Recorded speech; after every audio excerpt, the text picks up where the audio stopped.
So it turned out to be a fairly eventful meeting in Johannesburg as they decided to go from 5 members to 11 members. Were you surprised, and what do you think brought this about? So, David, I think President Xi really needed a major breakthrough this week. And with everything that we saw that is going on, almost 10 billion leaving the markets in China over just the last few weeks, you have consumers not really buying into consuming in China. You have the real estate problems. You have growth rates down, you have youth unemployment. He had everything going wrong. So this meeting could not have been at the worst time.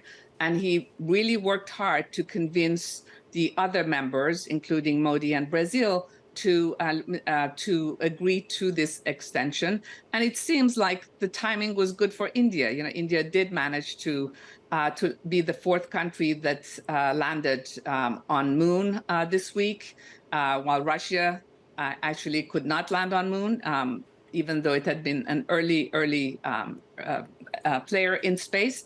So I think India felt comfortable that it may not necessarily be in a weak position in this grouping. So that's, I think, how the various leaders got to agree to have these 6 new countries, which are a rather mishmash of countries, to join the new groupings. Well, let me ask about that mismatch. Let me ask about that mismatch because I don't know, by the way, what they're going to call it when they admit these countries, assuming that they do. There's some formalities or something. But when it was created back by Jim O'Neill at Goldman Sachs, it was a way of looking at the fastest growing economies, a group of them. There were 4 originally, later added 5, as an investment matter, where to invest. What is this new entity now? Because as you say, it is a mismatch. It doesn't fit together the way when Jim O'Neill created it. Absolutely. And I think Jim, in 2001, when he created it, he was absolutely right. These countries were growing so fast. They were really changing direction hugely. We saw poverty go down in China. We saw poverty go down a little bit in India. We saw a major change among the largest economies, which was sort of the BRIC, and then the S got added to BRICS with South Africa. And if you look at actual market terms, I think the S&P was up about 420% if we go back to 2001 when he coined the term, and EM was up maybe around 403%. So, pretty much in line with the rest of the market.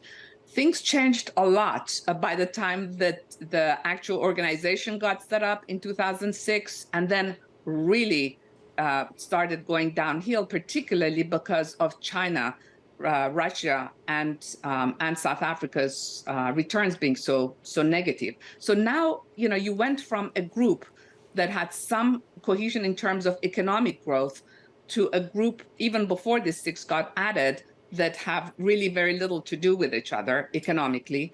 And the 6 countries that got added include 3 oil producers. And then you have Egypt, you have Ethiopia, and these are countries that are, and Argentina, again, countries that do not necessarily have very much in common with each other, except maybe grievance against the West in some form or other.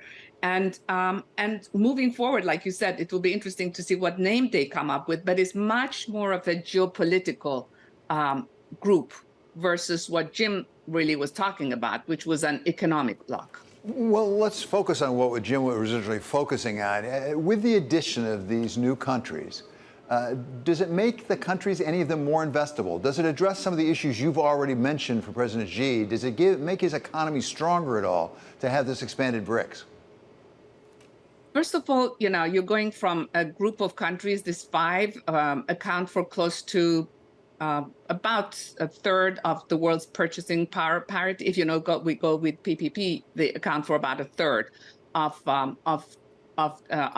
global PPP. But if you look at these new countries that got added, they account for very little in terms of economic power.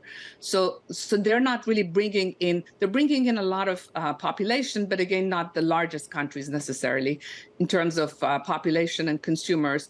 One country, namely Iran, has its own sanctions and troubles.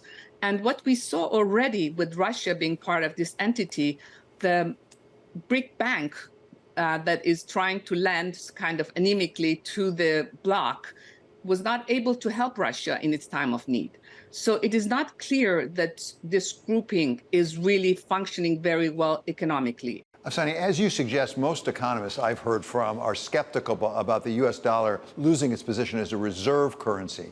But is there something other than that that might be almost as a trading currency that this sort of conglomeration of countries could move toward, that they would trade in their own currencies? I guess that's one of the things they're studying, right, to have a common currency. I think they certainly are looking at the common currency, digital currency, a number of different options.